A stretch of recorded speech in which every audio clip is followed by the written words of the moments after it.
10th class biology chapter 1। Chapter का नाम जैव प्रक्रम तथा पोषण। पहला क्वेश्चन, जैव प्रक्रम किसे कहते हैं? उत्तर, वे सारी क्रियाएं जिनके द्वारा जीवों का अनुरक्षण होता है उसे जैव प्रक्रम कहा जाता है। दूसरा प्रश्न, बहुकोशिकीय जीवों में ऑक्सीजन की आवश्यकता विसरण द्वारा क्यों नहीं पूरी हो पाती है?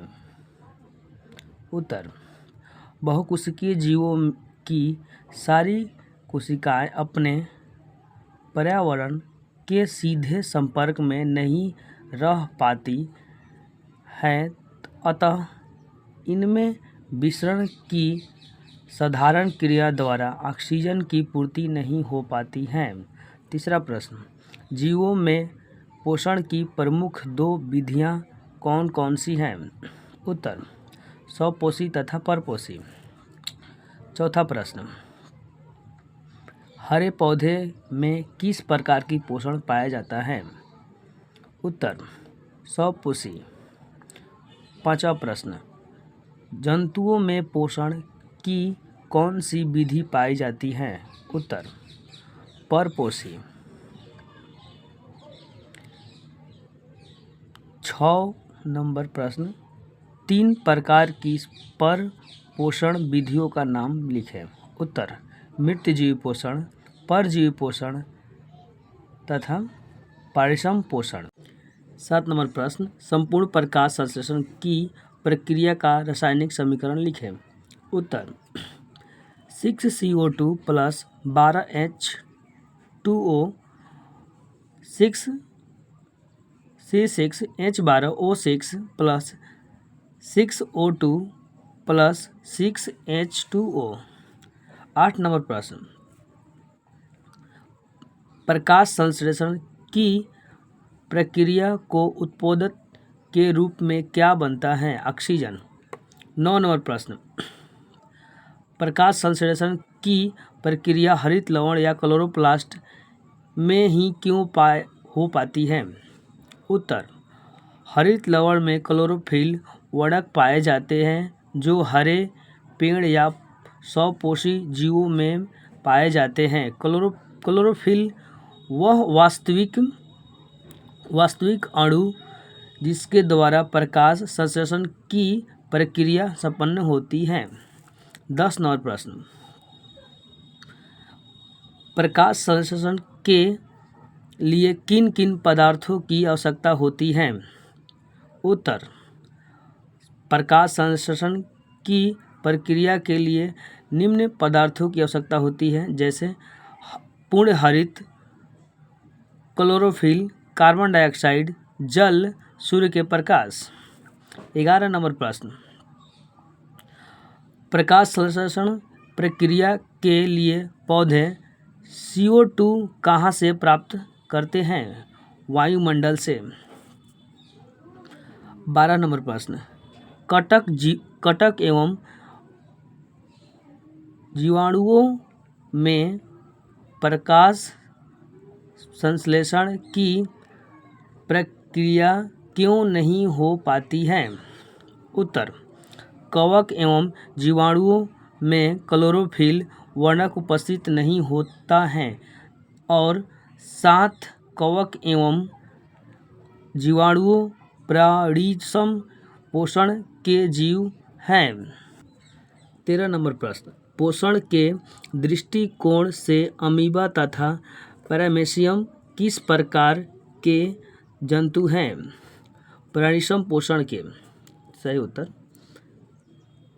14 नंबर प्रश्न, मनुष्य का आहार नाल कौन कौन से मुख्य भागों में बांटा होता है? उत्तर, मनुष्य का आहार नाल निम्न भागों में बांटा होता है, जैसे मुख्य गुहा, आमाशय, अग्नाशय, ग्रासनी, छोटी आंत ग्रंथियां, ग्रासनली, यकृत, बड़ी आंत, लीवर। 15 नंबर प्रश्न, ग्रासनी में उपस्थित 2 छिद्रों के नाम लिखें। उत्तर, निगल द्वार, कंठ द्वार। 16 नंबर प्रश्न, मनुष्य में पाचन आहार नाल के किस भाग से शुरू होता है? उत्तर, मुख गुहा से। 17 नंबर प्रश्न,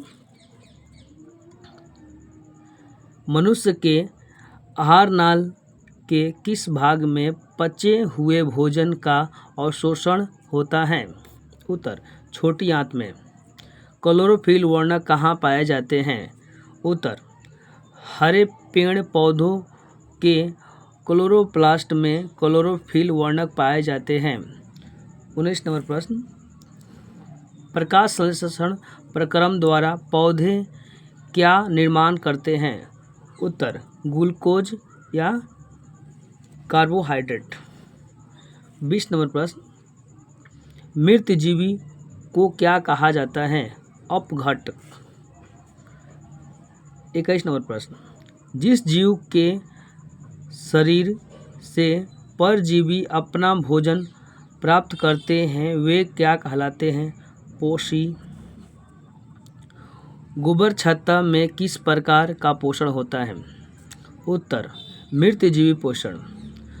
23 नंबर प्रश्न, पत्तियों का कौन सा अंग CO2 युक्त वायु का प्रवेश द्वार है? उत्तर, रंध्र चाहे स्टोमेटा। 24 नंबर प्रश्न, पोषण की दृष्टि से जंतुओं को क्या कहा जाता है? उत्तर, परपोषी। 25 नंबर प्रश्न, अमीबा में भोजन का पाचन कहाँ होती है? सही उत्तर, भोजन रसधानी में। 26 नंबर प्रश्न, मनुष्य में पाचन के लिए विशेष अंग कौन है? उत्तर, आहार नाली।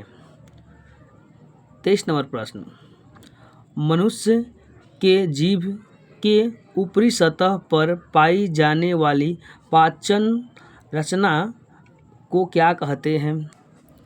स्वाद कलियाँ। 28 नंबर प्रश्न, मुख्य गुहा से भोजन कहाँ पचता है? ग्रास नली में। 29 नंबर प्रश्न, ग्रास नली की दीवार में तरंग की तरह होने वाली सिकुड़न एवं फैलाव को क्या कहते हैं? कमा कुंजन। 30 नंबर प्रश्न, भोजन में मौजूद प्रोटीन को प्रोपोस्टेन में कौन सा एंजाइम परिवर्तन करता है? उत्तर, पेप्सिन। 31 नंबर, आहार नाल के सबसे लंबी भाग को क्या कहते हैं? छोटी आंत। शरीर की सबसे बड़ी ग्रंथि क्या है? यकृत या लीवर। 33 नंबर प्रश्न, पाचन की क्रिया कहाँ पूर्ण होती है? छोटी आंत में। 34 नंबर प्रश्न, छोटी आंत एवं बड़ी आंत के जोड़े पर अवस्थित नली को क्या कहते हैं? सिक्कम। 35 नंबर प्रश्न, अपचा भोजन अवस्थिति तैर पर कहाँ संचित करता है? रेकस्टम।